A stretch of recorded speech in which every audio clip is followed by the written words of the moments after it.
Everyone, we're going to begin in about 1 minute. We can take our seats.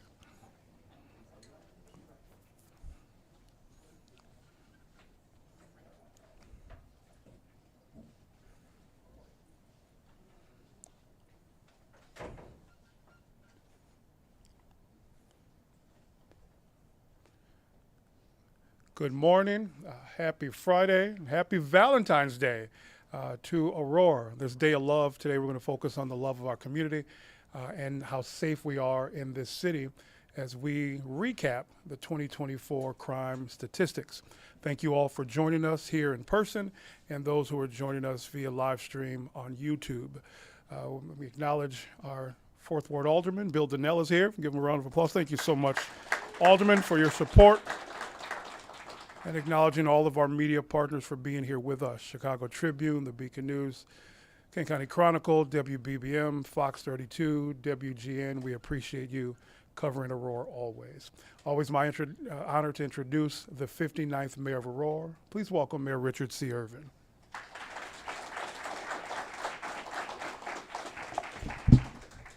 Good morning, everyone. And thank you for being here. And it's always an honor to stand before you, especially when we have the opportunity to talk about something so vital to our city, public safety. There is no greater responsibility than ensuring that every resident, every family, and every business feels safe in Aurora. Today is Valentine's Day, a day to focus on love. And certainly, we all love our city, its people, our police, our safety, and our countless successes. Among those achievements are the major progress we have made in crime rates and effective policing. Today we provide an update titled, Crime on Decline, a City on the Rise. Love for a Safer Aurora Grows. Aurora is truly a city on the rise, and that is no accident. It is the result of smart policing, strategic leadership, and a community that works together to make our city stronger. The heart of it all is the partnership between our residents and the dedicated men and women of the Aurora Police Department. We know that public safety is not just about responding to crime. It's about preventing it. It's about engaging, trust, and commitment to innovation and proactive policing. In the last few years, APD has embraced new strategies, strengthen relationships with our community, and use cutting-edge technology to stay ahead of crime. Those efforts are making a difference, and you'll hear more about those efforts shortly. But let me be clear. While we celebrate progress, we never rest. Public safety is an ongoing mission, one that requires commitment, adaptability, and a relentless pursuit of excellence. So I'm going to call up a couple people in just a few minutes. That's why you'll hear from Chief of Police Keith Cross. You'll hear from our Deputy Chief, Thomas. They will share the latest crime statistics, highlight key successes, and discuss how APD is positioning itself for the challenges ahead.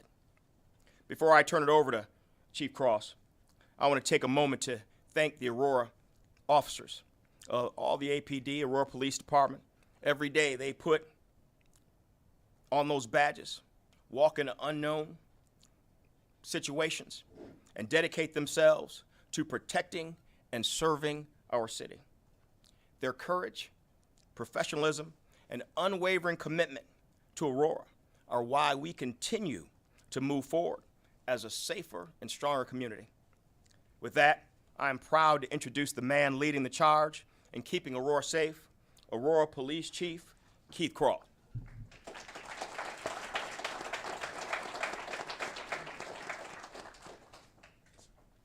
Thank you very much, Mayor Irvin.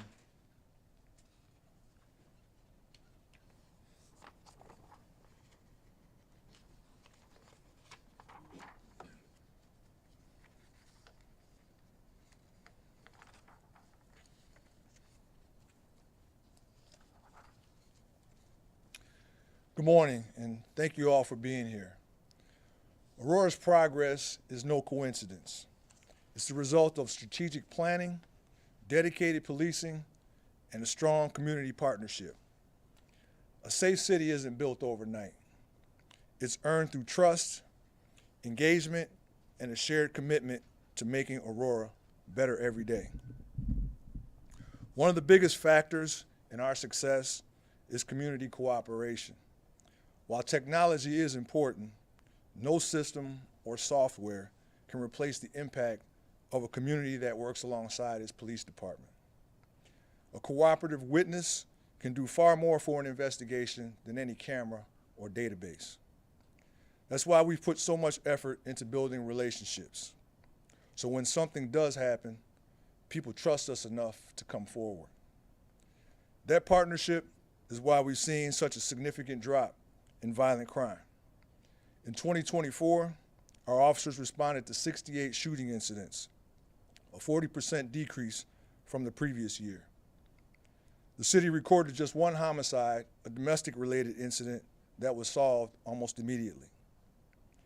This is the lowest homicide rate since we had 0 homicides in 2012, and we have seen steady progress in homicide reduction over the past 8 years. But these numbers aren't just statistics. They represent families who didn't have to experience a loss and a community that feels safer because they know they can count on us. That trust is the foundation of intelligence-led policing. Our ability to proactively address crime isn't just about data. It's about community engaging with us, sharing valuable information that helps us focus our patrols and respond more effectively. When people feel heard, they're more likely to help us keep their neighborhoods safe. Beyond crime reduction, we're committed to keeping our roads safe, and DUI enforcement has been a major focus of that. In 2024, we made 351 DUI arrests, marking the 4th straight year of more than 300 arrests. In 2023, Aurora led the state in DUI enforcement among municipal agencies for the 2nd year in a row and the 3rd time in 5 years. These numbers represent lives saved and preventable tragedies avoided. We remain committed to getting impaired drivers off of our roadways. To support all of these efforts, we've continued to grow as a department. In 2024, we added 7 officers and 1 lieutenant, bringing our total sworn to 326 officers. In 2025, we'll add another 8 officers and 2 sergeants, increasing our strength to 336. These additions allow us to enhance our presence, strengthen specialized units, and sustain the proactive policing strategies that have led us to our success. Looking ahead, we remain focused on reducing crime, building stronger relationships, and tackling emerging challenges. Public safety in Aurora is a shared effort, one that relies on leadership, strategy, and most importantly, the trust and support of the community that we serve. As we continue pushing forward, a key part of our strategy is ensuring that we stay ahead of evolving challenges. For more on how we're turning strategy into action, I'll turn it over to Deputy Chief Matt Thomas.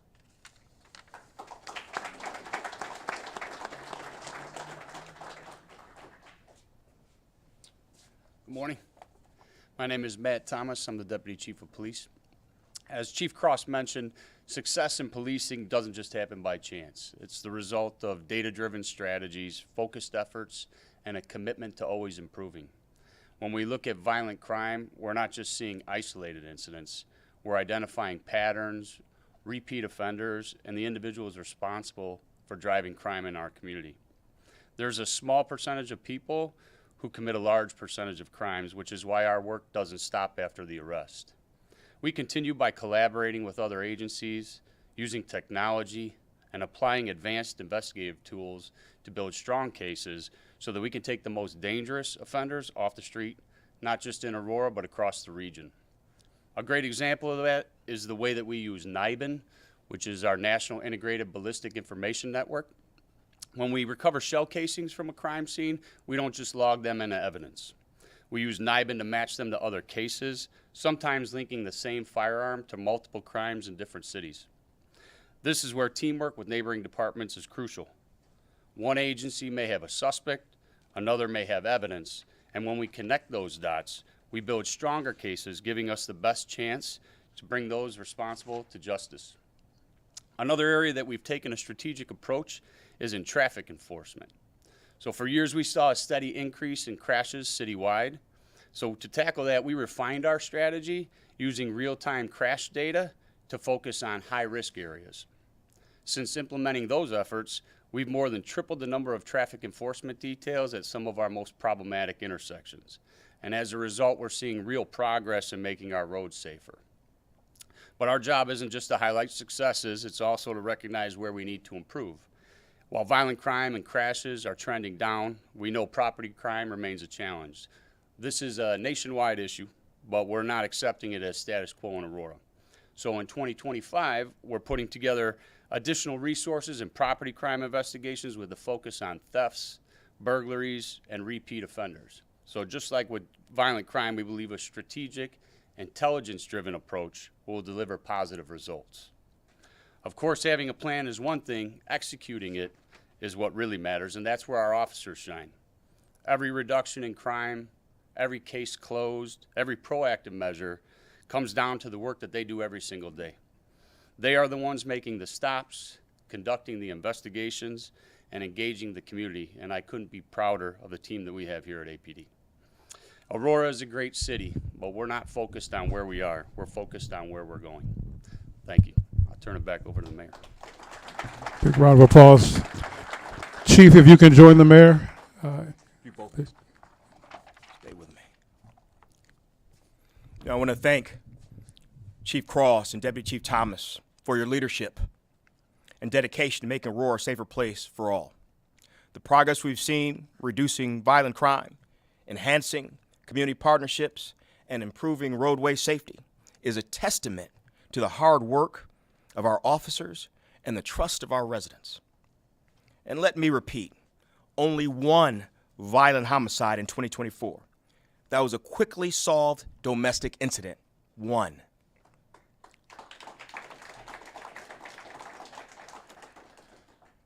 But as was said today, our work is never done. We remain committed to innovation, collaboration, and building a future where every person in Aurora feels secure and supported. As we look ahead, we will continue to invest in strategies that work, strengthen the relationships that make a difference, and adapt to the new changes with determination and purpose. Together, we will keep Aurora moving forward, ensuring that safety, trust, and opportunity remain at the heart of our great city.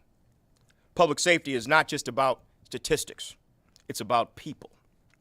It's about families feeling at ease in their neighborhoods, businesses thriving in a secure environment, and the children growing up with hope for our future. The foundation we've built is strong, but our vision is even stronger. By working together, officers, community members, and city leaders will create an even safer, more vibrant Aurora for generations to come. Thank you all. Let's give a round of applause to our mayor, to our chief, and to our deputy Please. chief. Before we open it up to questions from the media here in the room, we do have an online media question. They asked me to come back to, or asked us to come back to this slide that shows the graph, mayor and chief and deputy chief, of the decrease in homicides over the last 5-6 years, from 12 in 2019 to 1 in 2024. The question is to the mayor and the chief, what does this graph represent to you and your leadership here in the city? Well, I'll let both the chief and deputy chief speak as to what it means to them. But what it means to me is a successful and prosperous Aurora. What it means to me is a prepared, professional, and ready-to-act police department, trained to the point where they don't simply react. They're not reacting to crime. They're proactively addressing crime, stopping it before it starts. It means that we are the Aurora that we've always wanted to be, the city that we can all be proud of, We're no longer that gang-banging, drug-dealing, drive-by shooting kind of town. We're a safe community where families raise their children. See people walking their dogs and jogging in places where crime used to run wild. Aurora is now that city shining bright on the top of the hill. This is our future. Chief? Well, what it means to me is progress. As you can see, the number dropped quite a bit, but it speaks to the job that our officers are out there doing every day, the hard work that they're put in. But it also speaks to the relationship that we have with the community, because public safety is not just a responsibility of police officers. We have to rely on you to help us solve crimes in your community so that they don't continue. Once we lock up the people who are out there committing these crimes, neighborhoods become safer. So we can't do that without having a relationship with everyone. So it just tells me, it reinforces what I said a little bit earlier about why I feel, the relationship between the police department and the community is what it is. Otherwise, these numbers would certainly reflect something different. So that's what it means to me.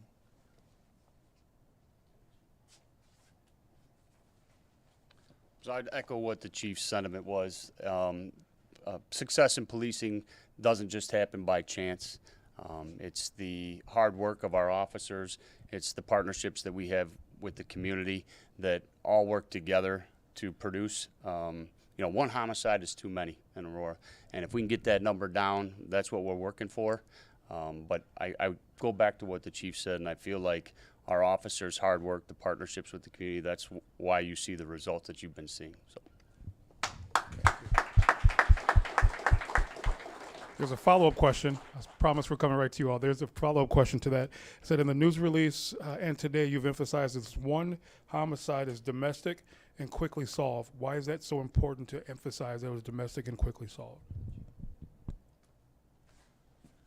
Well, as the deputy chief said, one homicide is too many, right? Because we don't want to see any of our community members lose their life. But if any of you have been around Aurora for a while, and you were around in the mid-90s, early 2000s, you know that number would be exponentially higher, in the 20s to be exact. And most of those homicides were gang-related, drug-related type of homicides. So I think the importance of that is this particular homicide had nothing to do with gang or drugs, and that just speaks back to what I said a little bit earlier about the relationship between the police department and the community. Back then, we struggled because we couldn't get information from the people that we needed to get information from because of intimidation and other things. But our community got tired of being victimized. People started speaking out and sharing information, and we were able to make headway. And so that's why I think there's an important distinction between what things were like back then and us being where we are now. Thank you, Chief. Any questions from the media? Craig Dellamore, I'm going to bring the mic to you, Craig. Just so we can catch on the live feed. No problem. Well, I guess for both the chief and the mayor, how did you clear that hurdle? I mean, every police department talks about, getting the trust of the community. How were you able to clear that hurdle and get the work to get that trust? What did you do to make people trust and want to come forward? And I can sum it up in 2 words, 3, community-based policing. And when I say that, what I mean is these are no longer the paramilitary force riding around in their black and white, waiting for that call, waiting for something to happen so they can respond. We have our police officers out in the community, getting to know our community members, becoming part of a neighborhood. I got a call the other day from my mom who was driving down the street. And she said she drove past the public housing complex that we grew up in, that she raised me in, and she saw some police officers playing basketball in their uniforms on the court with some kids. Just stopped their vehicle and jumped out of the car and went and hang out with some kids in the neighborhood, and created that trust. So creating that trust and that symbiotic bond between the police and the community makes all the difference. And, you know, I like to say that we have the 3 C's: children's, cops, and community. We know that, and the first C is children. We know most of the crime is committed by young people. Engaging our young people at as early age as possible to respect their community, respect their own neighborhoods, respect the police, and get them into positive programs makes a difference. The second C is cops. When I say cops, community-oriented police officers. Having our police out in the community makes a difference. And then the last C of the 3 C's is community. Having our community engaged to take pride and make sure that if there are issues, they communicate directly with the police and they don't allow their community, their own neighborhoods, to be overtaken by crime. So that makes a difference when the police have a direct relationship with the community. And our police department, the Aurora Police Department, has an absolute and very close relationship with every neighborhood in the city of Aurora. I would echo what Mayor Irvin said, and let me, be clear. Trust is something that takes time. This wasn't an overnight process, right? It did take a little bit of time, but I think, piggybacking on what the mayor said, we have a community policing unit, a very robust community policing unit. There's 18 officers, but community policing is a philosophy that we've spread throughout the department. So all of our officers understand the importance of community engagement. And so we preached that we have to get out and we have to talk to people, not in times of conflict, but in times of peace, to let people know that we as police officers are just like everyone else. We just wear uniforms when we come to work, but we're fathers, brothers, sisters, daughters. We have lives and interests, and when you get to meet people and talk to people and you can break down some of those barriers, they don't see this uniform so much, they just see you as a person. And you're able to form those bonds and relationships that you need so that when something does happen, they trust you. That's how you build trust. And so we've done that over the years, and now we're seeing the fruits of our labor. Thank you. Any other questions? It's off topic, but okay. If there's nobody else asking questions, I will ask this one. What contact, if any, have you had with the immigration authorities in this area since the mass deportations supposedly were starting? Well, I can tell you I haven't had any contact, to be honest with you. But we follow the Trust Act. The state's law is pretty clear. And so from a Aurora Police Department standpoint, we just follow the law, and that's what we're going to continue to do. Any other media questions internally? Okay, I have one final one. My notes are over there, but paraphrasing, it was about staffing. When other police departments seem to have an issue with staffing, Aurora seems to be doing well. What's your strategy? Well, you're right. It's been a problem nationwide. Staffing is a problem when it comes to law enforcement due to several different reasons. But we've had a very successful time getting people into our building because of our recruitment strategies. We have a recruitment team that works very hard. Actually, there's a couple people in the room that were, or I thought I saw someone in, I think the officers in here. But anyway, we do a very good job of recruiting and getting out, going to job fairs and things like that, going to colleges and universities just to let people know who we are, what we're about. And the city council, mayor, they've been very supportive of our department, so we get the equipment and the officers that we need in order to be able to do the job that we're doing. So we're very grateful for that. And when people see that we work in a city where our city government is supportive of law enforcement, they want to be a part of that. So we're very fortunate in that respect. Awesome.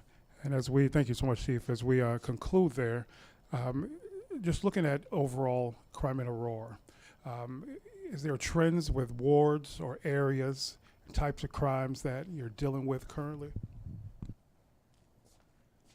I would say no. And the reason I say that is because a crime is done very differently these days than it was 20 years ago. I had a friend of mine call me and was inquiring about Aurora and asked me, well, what's the worst area in Aurora. That was the question that they asked me. And I was thinking, I'm thinking, you know, I'm in my mind, you know, the wheels are turning, and I really couldn't tell him what that was because we don't really have bad neighborhoods. And so if I rewind the clock back 15, 20 years ago, I could have rattled off probably 6 or 7 places where I would have told them not to go after midnight or when it gets dark. So we really don't have specific areas that I would say are crime riddled. And again, I think that's a testament to when things are happening in people's neighborhoods, they're willing to call us and share that information, and we can address it right then and there. Well, just one quick follow-up, Chief. What are you said property crimes still need more work. What are the kinds of property crimes that you're seeing that are calling for more attention? Great question. So motor vehicle theft, I would say, is probably our biggest property crime that needs attention, and that's a nationwide epidemic. Some of you may be familiar with, you know, those videos with the Kia boys and some of the problems with the cars and the way that they're manufactured make it very easy for individuals to steal vehicles. So that's probably our biggest issue right now. We're also seeing an uptick in retail theft, shoplifting, things like that. So we're putting together some strategies to address those things, because not only is that what we see when we run the data, but we're also getting that feedback from community members as well. So those things line up. So those are some of the things that we're going to work on this year. Well, thank you all for coming out for a recap of 2024 Aurora crime stats. We can give the mayor, the chief, and the deputy chief a round of applause. Thank you to all the 5 men and women of the Aurora Police Department for your leadership. Thank you to Jim Levicki for organizing today. Thank you all for coming out. And on your way out, there's some Valentine's treats at the table for you there. All right, thank you, everyone. The chief and the deputy chief are here if you want to talk with them.